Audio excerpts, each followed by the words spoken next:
Hey friends, it's Tommy Zee, and today I want to share a little success story, a little humble brag, a success story that comes from one of our Making Music for Brands Academy students who joined our masterclass not too long ago and only a short time later was suddenly pretty much put in charge of creating music for a Google campaign in Japan. His name is Matheus Souza. Am I right in saying your name, Souza, right? Yeah, except without the "de," like, which is weird. Yeah, because like my dad has "de" in his name, like his this Souza, but like I don't have the "de." I don't know why. So you're just Souza.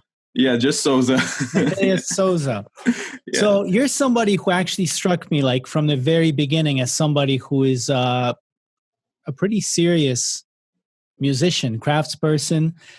Your accomplishments before we even met and before you even enrolled speak to this.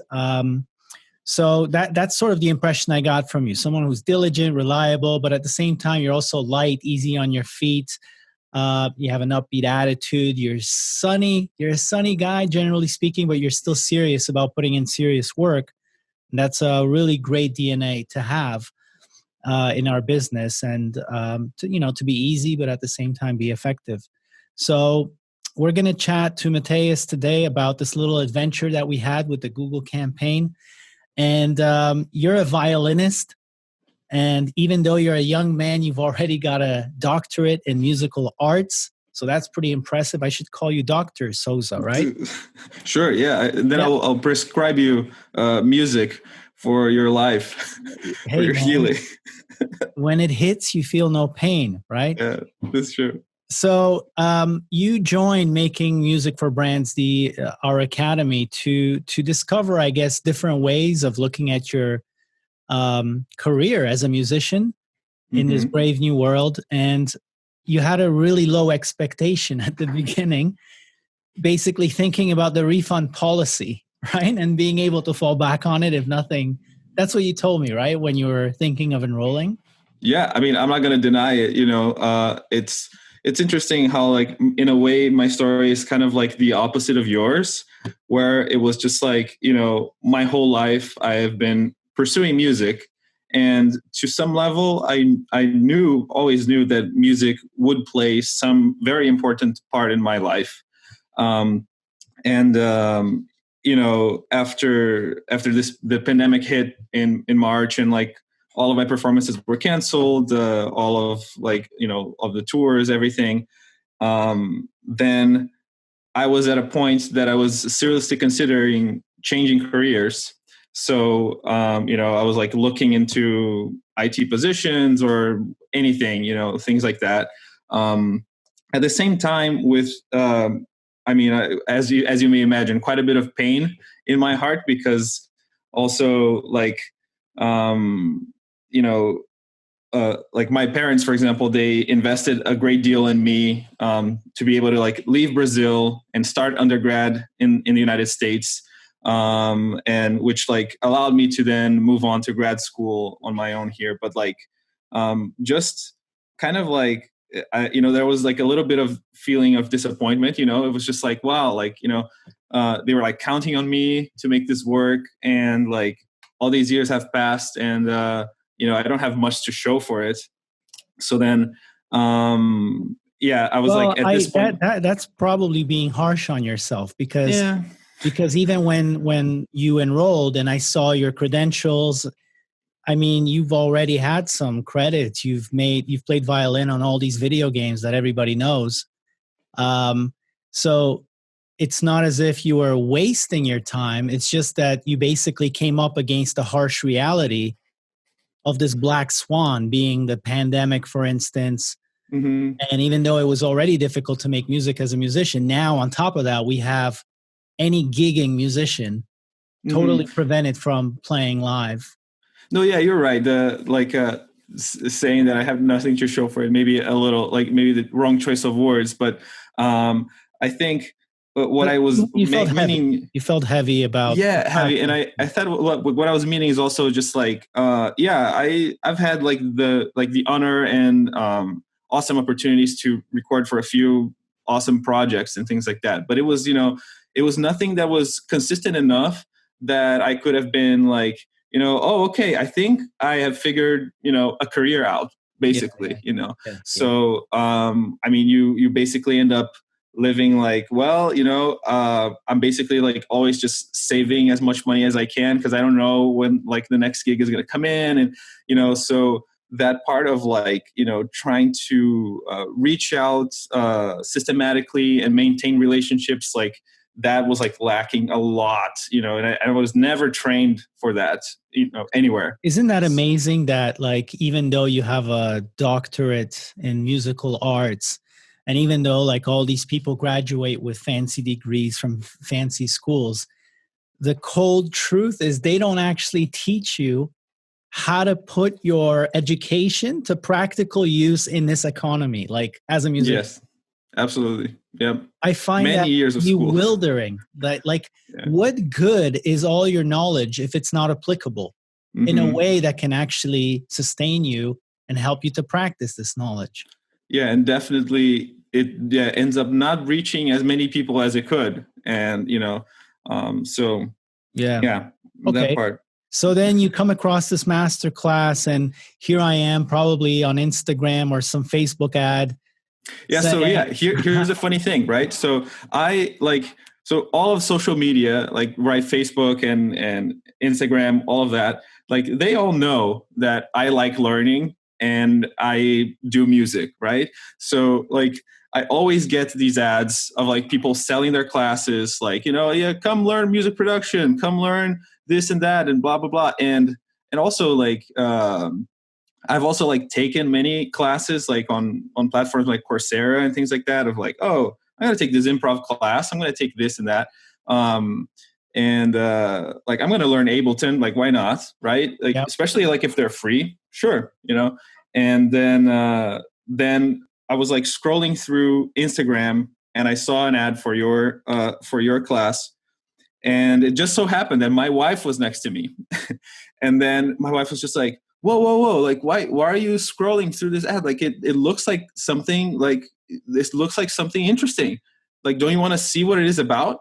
And I'm like, he's going to like, this guy's probably going to just like make me watch a video and then he's going to sell like his class and it's going to be really expensive and blah, blah, blah. And, and it's just like, but like, he said that, he said that there's no risk. So like, and she was like obviously seeing this from a bigger perspective, right? From like a outside being just like, well, like you're considering basically throwing all of your musical training and all of your accomplishments away, basically, right? So like, why not give this a shot? And then I said like, okay, well, let's do it. And then I basically like I made her watch the introductory video with me. Like she went and watched it with me. The video clearly stated how many hours the course would be. And I said, I could do that in 2 weeks. And like, because like not much was going on at the time, I'll just like cram it into 2 weeks, take notes. I'm good at taking classes, obviously, if I made this far. And, right. And then, and then I gave it a try, and then I said like, look, if there is absolutely no returns, or if I see that the course really did not take me anywhere, then I'll ask for my money back. It's simple like that. And it's not it didn't come from like an evil place. It just literally came from a place of necessity. It's just like, it's like very precious money that I, in a way felt guilty spending, because I was just like, it's not like I have this money like set aside for, for personal development and things like that. So, anyway, so then that's pretty incredible to me. Like, cause I'm removed from that moment when you're sitting on the couch and you're heavy about, I mean, this is serious stuff. Like we're kind of smiling about it, but I know those moments when you're invested in something, like emotionally, time-wise, and you're not seeing traction, and you really have no idea like what to do. And then like the negative emotions start sort of scrambling your brain. So like you're starting to actually walk less confidently as a musician. You're starting to second guess yourself. You're starting to be playing defense rather than like, really being on the offensive and having full confidence and just going out there as if you can't fail. So I think that's important to bring up and talk about. I really feel honored, and you got to thank your wife for me that at that moment, because I don't want to generalize, but like sometimes you have a partner who's playing defense with you. Yeah. So it's like, of course you shouldn't spend money on anything. You should like hold on to it. Don't risk anything, and then it becomes really unfortunate when both people are like that. Yes. But if you have a partner who will like give you a different perspective and go, maybe you should try it. Like you can always get your money back. And I'm not talking about just this masterclass. I mean, in general in life, it's good when you have a partner who's always kind of giving you a wider perspective. Okay. So, believe me, I thank her like constantly. So don't worry. I'll thank her for you. I appreciate it, man. Give her a big hug for me. I think having a good partner in life is kind of like, I don't want to say half the battle or most of the battle or whatever percentage of the battle, but I feel like for me, it's indispensable. Like, because you have someone who loves you, who cares about you, but they're not always going to agree with you. And that's like really important to have on any team, like if everybody agree, there's a saying that goes, if both of us agree, one of us is not necessary. Yes. Okay. So then you put the credit card down, you enroll, and just describe briefly for me the experience, because I really want to get to our little adventure that we had with Google in Japan together. But just briefly describe the experience. How did it meet your expectations? What were some of the highlights? What did you think, after you went through the doors of the academy? Oh my goodness. This can get very long, so please feel free to stop me at any point. But yeah, I mean, I can even show you. I have like a huge doc that I created, when I was like, as I was taking notes throughout the modules. And I felt like basically everything was so valuable, and I didn't have a single place in the course that I was just like, oh, okay, this is like filler, it was always just like there was always something to take from everything, even like the bonus like interview videos that were there. I also like, for me, I think already based in our conversation, probably the most important thing that I really needed some guidance on was that systematic way of reaching out to people. And like I started to notice that like I am even bad at doing that with like my close friends, like and I was just like why am I not reaching to them, like sending messages, just being like, hey, how are things? Hey, I saw this video of this puppy doing this funny thing, like thought of you, like how is everything, right? And I don't know, that's so important, because I do think about them constantly, and it's always just like like maybe I don't know, maybe they would not like to hear from me, which is like nonsense. Yeah. Right? Yeah. And anyway, so there was that. And I also like was super impressed with the feedback part of the masterclass, when it was just like, well, okay, I did this first homework and I'm going to send it to him. Like maybe he'll get back to me in like a week or two or something. And like, it was, I don't remember clearly, but it was like 1-2 days maximum. You sent an email, and it was you watching, like you hearing what I sent and watching and commenting on it. And it too. Yes, and I'm hearing it too. And, yeah, and I was just like, whoa, yeah, like it really, it feels like I'm sitting right there next to him, and he's giving me a feedback, just like any other lesson, a violin lesson or whatever, right? And I was just like, "Whoa, this is really, really cool." And I was really impressed with just like how responsive you were from the beginning. And it's, I don't know, I find it remarkable. There's like also, sometimes you think that, people that are very high into like a certain part of the music industry, that like they will just never respond to your email or, and stuff like that. I'm sure that there are cases like that. But then I think then these people, they end up missing, right, a lot of opportunities. And somehow like you have a way to, I don't know, like just always keeping not only your eyes, but your heart open to,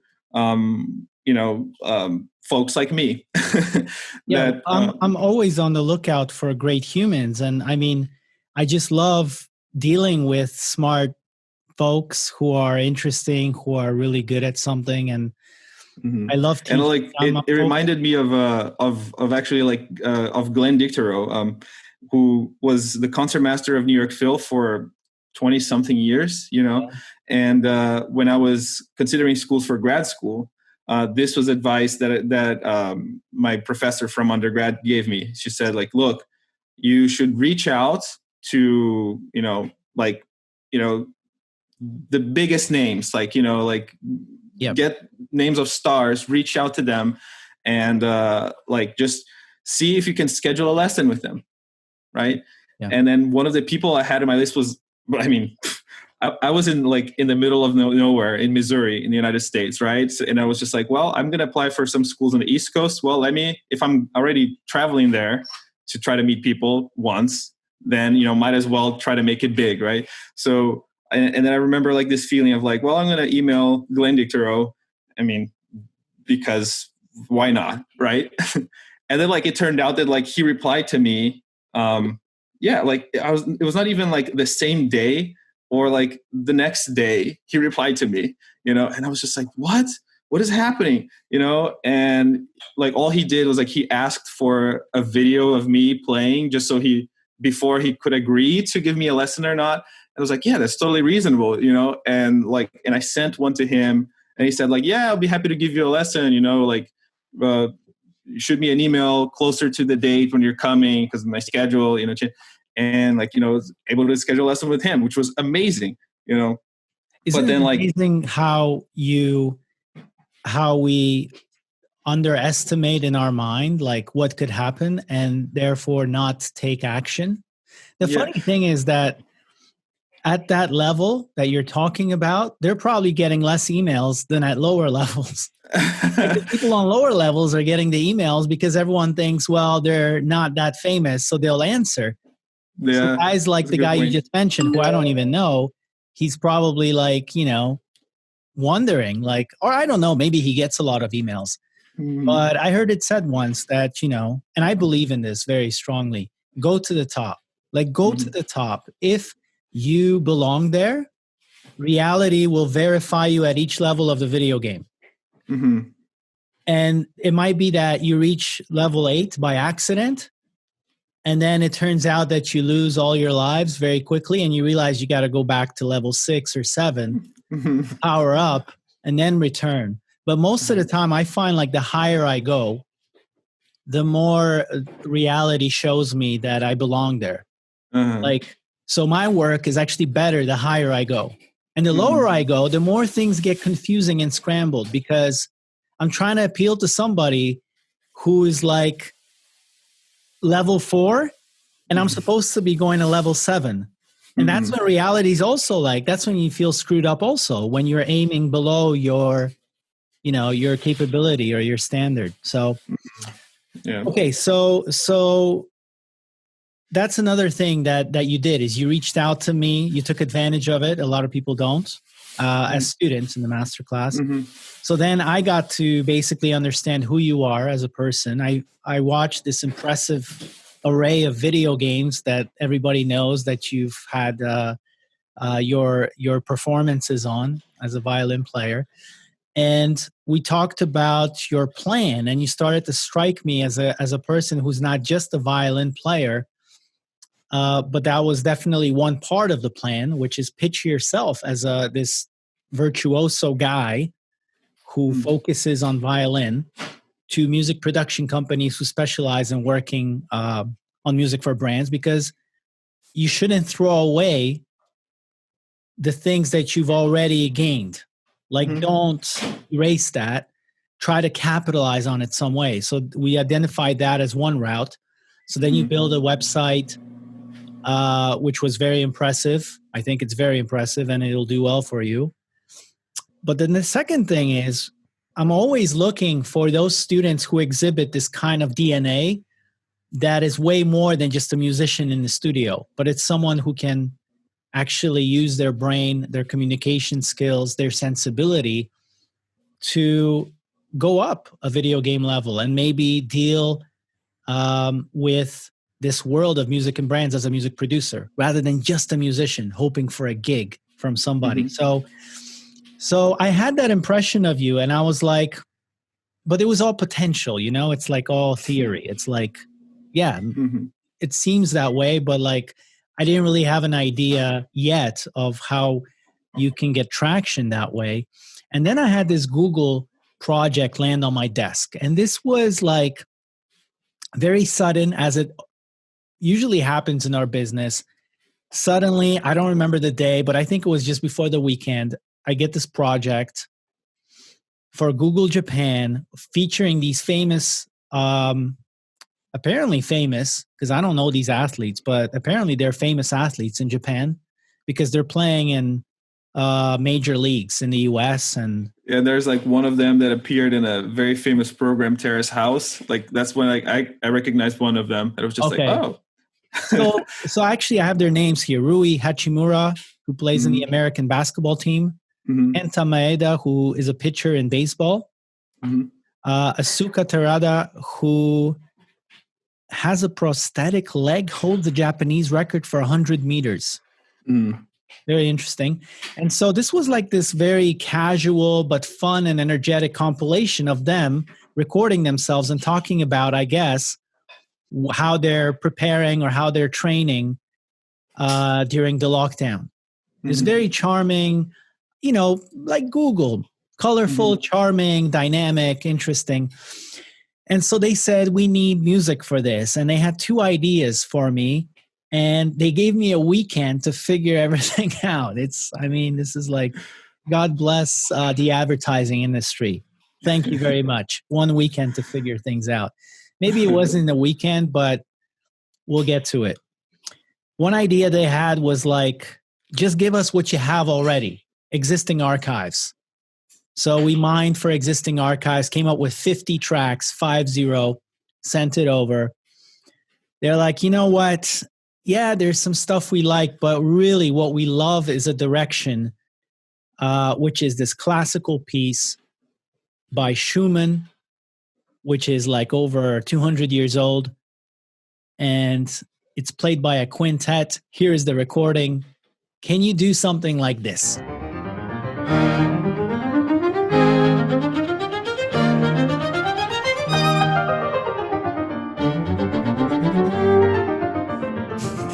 And we literally had the weekend to do it. Like on Friday, they sent me an email saying,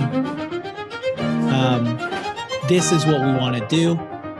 And I remember emailing you just before then saying already, like, you know, as a music producer, you want to be anticipating. You want to be 3 steps ahead. So I was already putting out feelers into various places. I was lining potential talent up and studio spaces up. And you were one of the people that I sent an email to, and I said, I have to record a piece, a classical piece done by a quintet this weekend. And I think I said, like, what do you think, right? It was something like that. Like, what do you think this is possible, right? Do you remember how that went down? Yeah, a piano quintet of all quintets too. It's just like, I remember when you said, like you sent an email saying, like, is this something that you would be able to do? you know. And then I remember just replying almost immediately, just saying like, yeah, this is something I can do. This is fine. So I was like, to me, this was like a hot potato. Yeah. Getting an email on Friday that we got to do a Schumann quintet, piano quintet all over the weekend. I mean, logistically speaking, when you think about this as a producer, basically we had a very small budget to deal with. It wasn't the smallest budget I've ever seen, but it wasn't a budget that you would normally think of when you think of a piano quintet. Because then you start thinking, okay, where do I record a piano? I need a proper piano. This piano probably needs to be housed in either a concert hall, which gives me problems already as far as recording, or it's a recording studio, so I got to count in the hourly rate. Doesn't mean I have a pianist who will be there. Doesn't mean he's ready. Doesn't mean he's familiar with this piece. All of this has to happen in less than 2 days. So the logistics of it were just a little too much for me. It was like a hot potato. And also, I was just to add to all of this, is this like, it's not like it was, you know, a slow, easy part of the Schumann Piano Quintet, but it was, you know, the scherzo, which like I just remembered that like when you sent it to me, I was just like, yeah. And then I remembered that like just 1 year ago, I was coaching that piece for an undergraduate ensemble who spent a whole semester trying to learn this piece, and they didn't make it. they're a good ensemble, but like they were not able to play the full movement in one semester. You know, so it's just like, it's not easy stuff for sure.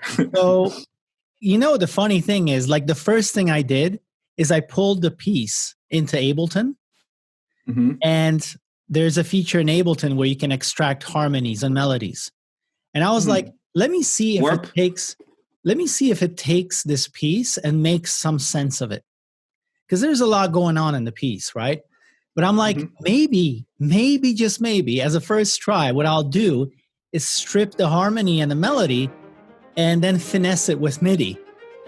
Even though, like, instinctively, when I heard the piece, I'm like, this is not something a VST can do. No freaking way. And as soon as I pulled it into Ableton and I extracted the harmony, I was right. Like, Ableton was basically like, blah, blah, blah, blah, blah, blah, blah, blah. That was the MIDI arrangement. I'm like, no, it's going to take me 2 years and under a microscope to try to fix all these notes. And on top of that, it will never sound like a real piece played by real musicians. So and also, like, there's like everything basically about that piece also like does not help a DAW, like nothing at all, because like even like the downbeats are on the second beats, you know, the way that he wrote is just like all of the accents are like, all of the, you know, emphatic sounds are like not downbeats. So the first thing you do is, even if you're like trying to create a tempo map or something like that, it's just like, hey, can you help me find the tempo of this? And the DAW is just like, ah. Yeah. So here I was, like, on one hand, I sent out feelers to you with very low expectations because I was basically counting on going to my default team. I have a few violinists, cellists, pianists. I have all sorts of folks. The problem is, with a weekend to do something, the availability is not there, either of the studio or of the musician, or people just need time to prepare, right? So basically, I was trying to arrange a recording that would happen with some top-notch musicians. And they were all sort of hesitant because one guy's like, well, he's a pianist, but he's like, where am I going to record it? So then I have to find a studio, blah, blah, blah. And then I had you, on the other hand, who was like, yeah, I can do this. Here I was like, is that what I sound like? Yeah, well, you know, your email was pretty like, yeah, I could do this. So here I was faced with a choice. Do I go with the people who have proven themselves to be reliable musicians in the past who I've worked with, or do I go with one of my masterclass students who, yeah, he strikes me as a capable, diligent guy, but so what? Like, what if on Monday I received a piece from him and it's great according to him, but terrible according to what we need for this project. I didn't think that would be the case, to be honest. I already saw that you have pretty good taste in what is great and what isn't so great. You have experience. It was a risk, nevertheless, though, right? It was a risk. It was definitely a risk. But how did you feel when? So basically, I went to you that I said to you, I want to have a call with you, and because we're exchanging emails up until that time, and I really, like I do with all of my composers, all of my collaborators, I need to have a call with them. We need to look each other in the eye, and I need to get the feeling that you understand what the hell we're about to do. So I needed to hear from you, mano to mano, like, yes. Do you understand what we need to do? You said yes. And do you have people who can do this? Because we need a quintet. Like, I don't know where we're going to get a quintet. You're like, yes, I know people. And then internally, like I sometimes have to do under a short deadline, I just have to pull the trigger on a decision. And I just decided, like, he sounds confident enough. He sound like he knows what we're up against. Do you remember what happened in that conversation? No. What happened? So like we talked about like the logistics, and if the project could happen in probably like the first like 15 minutes of the call, and then we talked for another 45 minutes of just like, like, oh yes, and then wives are great because of this and that, and then like we talked about anything. What did we talk about? We talked about a bunch of things, but I just remember like the 15 minutes passed, and then we started talking about things, and in the back of my head I was thinking like, man, I need to get started with this. And then we were talking, but we were having a good time. And then I was just thinking back of my head, like, man, I need to start recording like right away. I need to do all of the things, and mix and all the things. And, but anyway. So this is normal for me to actually, like, now that I know the hot potato is off of my hands, to just, want to engage in friendly banter. While the composers who I'm working with are normally like, oh yeah, great. But I really, I have a weekend to record a classical piece that isn't exactly easy. So tell me how you felt when we got off the phone and now you realize, okay, like I have to do a real thing for a real brand in a weekend that is quite ambitious. It's not exactly like an easy piece. Right. So like so in a similar way, when you reached out to me, like kind of with fillers, right? Feelers? How do you call it? I don't know. Putting out feelers. Yeah, exactly. Yeah. So I did a similar thing with colleagues of mine of just being like, okay, I know great pianists, I know great cellists. I can do both violins and viola part. So I just need two people.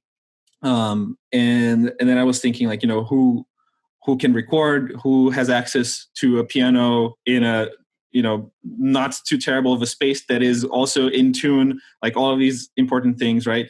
And I reached out to a few people, and one of them, like I was also like trying to make it work, and I was just like, man, he's a great pianist, and he has an amazing Steinway, like, I don't even know if it's like, he had a huge Steinway, in his summer cabin where he was, and I was just like, okay, great. Can you like send me, like a little sample? This is like during the weekend, right?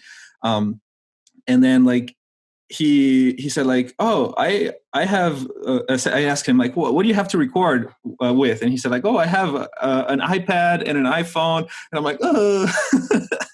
Anyway, and I said like, well, like I don't want you to like buy microphones and interface anything like that, but like try downloading this app which is free and like set it like this and that, and let's see how it sounds like. And he sent me a little sample, and I'm like, yeah, there's no way this can work, And now you're in the role of a music producer. Like this is what a music producer does. You're basically trying to solve a creative challenge. Exactly. Anyway, so and then I was just like, well, okay, and then I also was juggling other options at the same time, right? So this was the weekend, and then I asked also specifically. I said, look, it's the Schumann Piano Quintet Scherzo, and it will not be the whole thing because the ad is like only a minute long, a minute whatever. Yeah. So and then and then Monday came. So I had basically, a handful of people that said like, okay, if this happens, I'm there with you. Like I can make this work with you and stuff. And then Monday happened, and we had the call on Monday.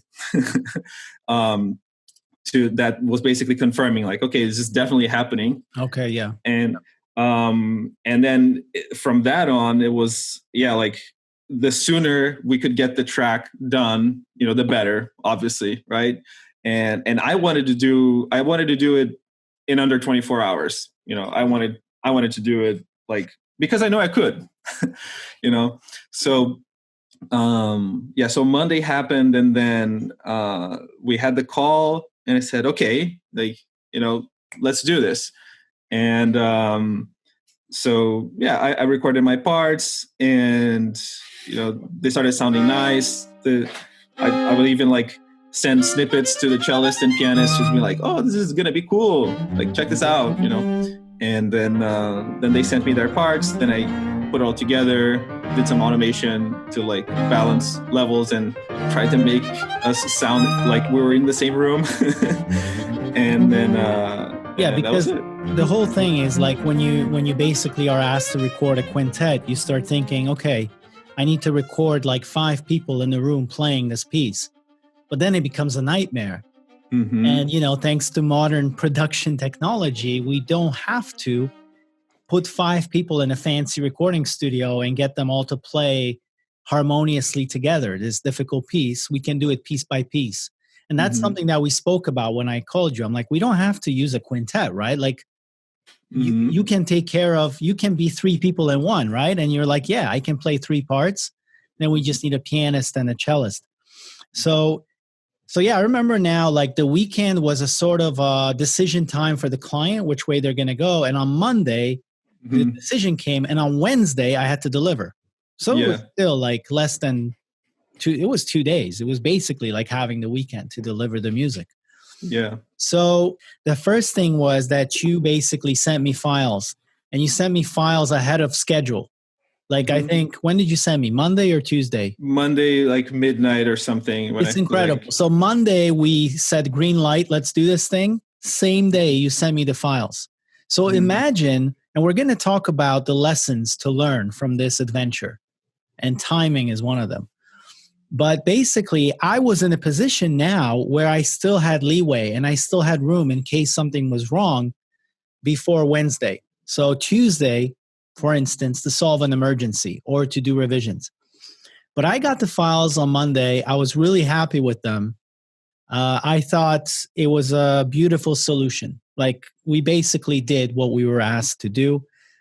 And the only thing that was weird is that the way they edited the piece was the ending was sort of lukewarm, let's say. It happens to end on like a diminished chord. You're just it ends on a chord which basically you feel like it's about to go somewhere, but it doesn't. It just ends there. And they sort of had it edited that way. And that's something that I thought would be nice to change, but you actually took initiative and you realized that the ending wasn't so good. And so you actually were proactive about it, and you recorded 2 different solutions, which is like the ending where the piece really ends the way it's supposed to end, and it's sort of a custom ending from where we were in the composition at the time of the ending. We sort of created a little thing. So I was really delighted, like relieved, first of all, that that my bet turned out to be a good bet, because I was basically betting on you knowing certain things, but really not being sure, is this going to work out? And I felt like what you delivered was what I expected, and even more so with these endings that we could provide to the client as options. And I delivered it to the client, and of course they were delighted. I mean, they themselves, I'm probably a victim of my own success, because this client of mine, at this point, they expect me to do this sort of stuff. you know. So that can be Save a little them. bit tricky. Always. That can be a little bit tricky. They have no idea what a Schumann quintet is. They just like the music, like, but they have no idea that this is why they come to us and they go, can you give us this? And they have no idea about the complexity of it, how to record it and all of this. So basically it was happy ending. You know, we really didn't have to do much. I took your files and edited a few things to create a smooth ending for them. And everybody was really delighted. And this was a very interesting experience for me, for you. And I think there's a few lessons to be learned that I was thinking about before our call. The first thing was that my vision of like the academy, this Making Music for Brands Academy, and the music production activity that I'm doing has a synergy, has a potential synergy, a beautiful one, where some of the students, which I come to know and understand their superpowers, actually get an opportunity to work on a real life project. And that was definitely the case here. A very specific project, not one that I would, you know, it's not something that I come up against every day, like a Schumann quintet piece to re-record in the weekend. So, of course, I could have done this with my existing roster of people, but you've actually made it easier on me by not only knowing the piece, but knowing the people who could perform this piece. And that was the simplest solution. And when I'm presented with a number of options as far as solutions, I always go for the simplest one. Because when you have 2 days to do something, you want to minimize moving parts. So the way I would have normally done this is I would have recorded a piano player somewhere in some concert hall. Then I would have called in a violin player, played all the parts, a cellist, and then I would put it all together. But I just didn't have the time to do this. And here you were, someone I didn't know before this masterclass was a reality. And we've spoken a few times, and I had a good feeling that this could happen. So the few lessons that I actually want to take out of this is, number one, it's the power of positioning. So you came to me with a very clear positioning. You said, I'm a violin player. Like, this is what I do. I've played on video games. I really believe, you know, you really came across like you believe in this, like you're world class at this. And so I put you on a shelf in my mind, like, which is what we always do. And you stuck in my mind as that guy, right? Then the second lesson, so the first is positioning. The second is the power of connection. So you've actually reached out to me, just like you've reached out to other mentors. You did it in a positive way.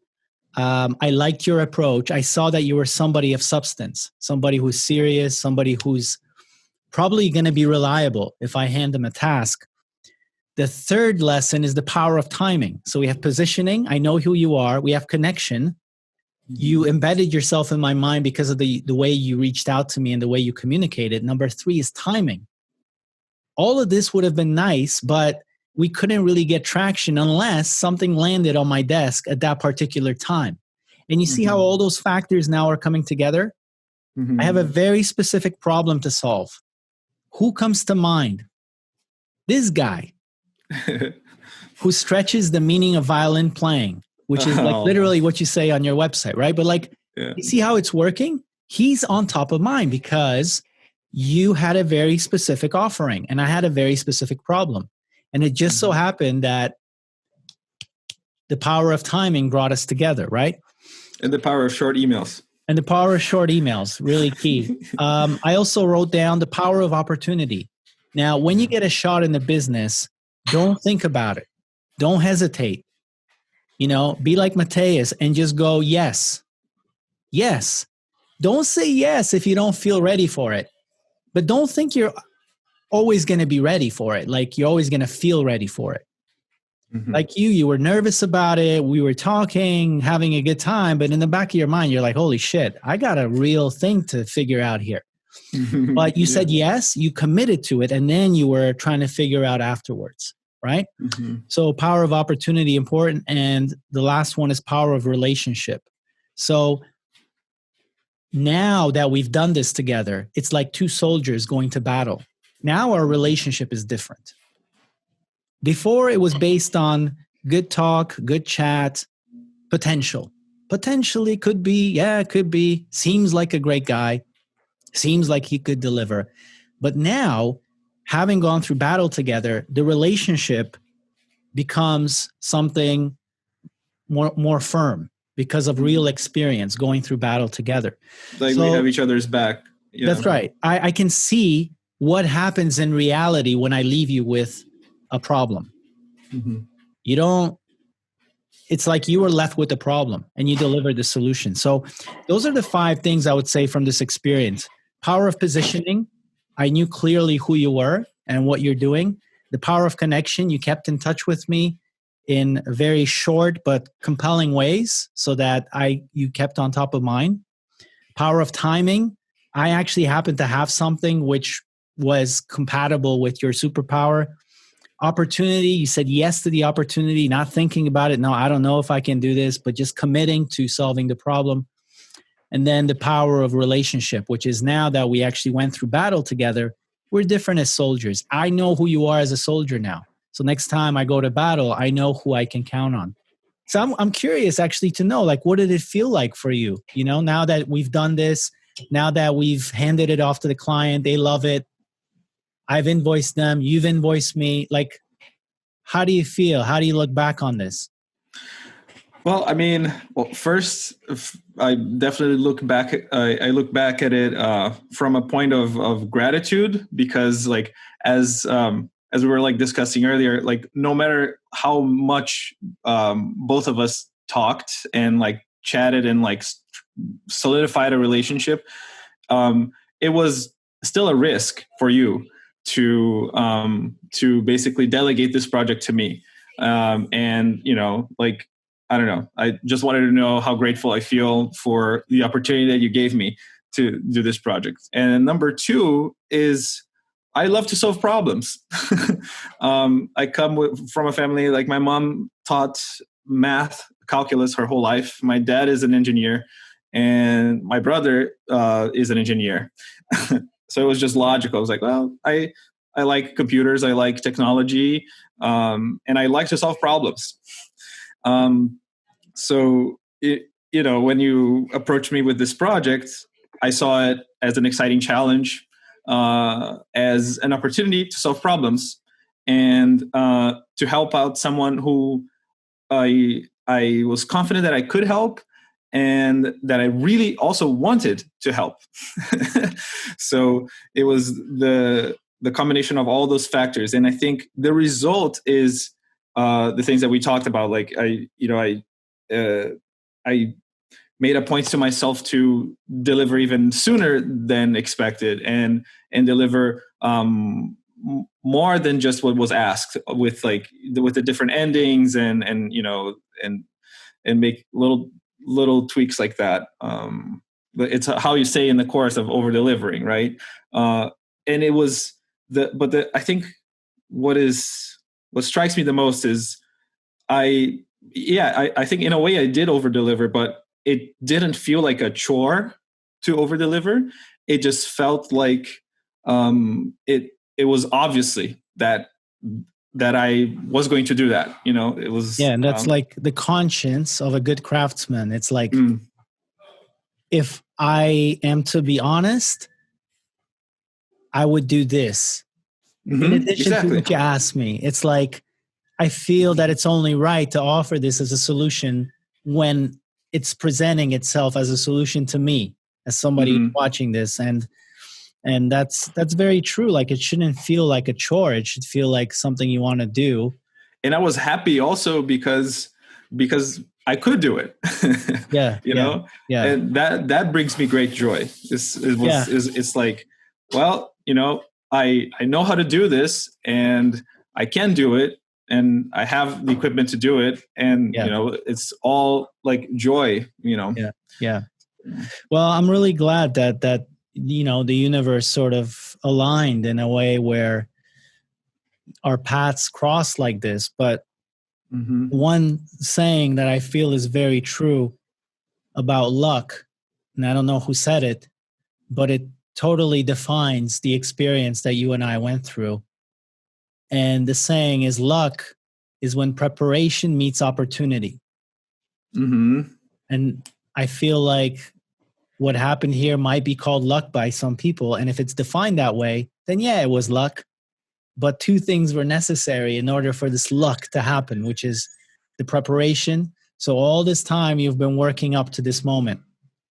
You've even studied the piece, and you had no idea at the time you studied it that you'd be recording it for a Google commercial later.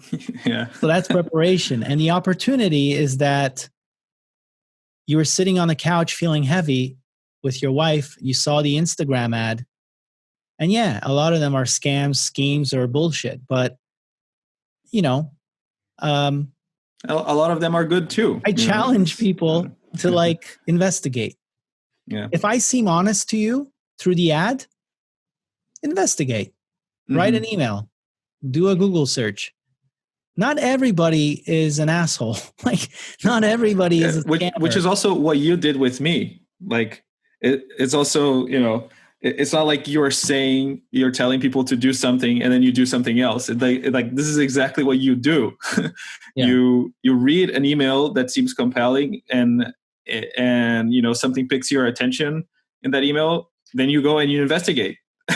You reply and you stay in touch. You know, so that's really great. That's what it's all about. Okay, man. Well, I was going to say, you know what I like? I like the analogy. So when we were talking about luck, I think one of my favorite analogies is like to compare luck to a strong wind that can take you far, saying that if like comparing you, like assuming that you were, for example, like a sailboat, but like for you to take advantage of that wind, you have to make sure that your sail is up and ready to pick up that wind. You know, that is entirely up to you. And the same way, if that sail is not up and, you know, you're just there sitting in a boat, like a great wind that might take you somewhere great might pass and you just might miss it, right? Yeah, and I would also say this is a great analogy. And I would add to it is that you not only have to pick up the sail, but you have to harness the wind to take you where you want to go. Not just where the wind wants to take you, but like where you want to go. So it's also about having a destination, which is something we talk about in the masterclass. Like, don't just float around, but like learn about all the different ways that you can make a living as a musician in 2020 and beyond. And then see which one of these ways is likely to work for you and combine the ways, but have a destination so that when the wind happens, you pick up the sail and you're actually sailing towards something very tangible. Yeah. Okay, man. Well, we're going to keep chatting, but I want to say goodbye to people who have been watching this so far. I'm really delighted that we were able to bring you a nice story, a positive story from one of our masterclass students. Hopefully there will be more like this to talk about. That is definitely my aim. And so thanks so much, Matheus, for being at the right place at the right time.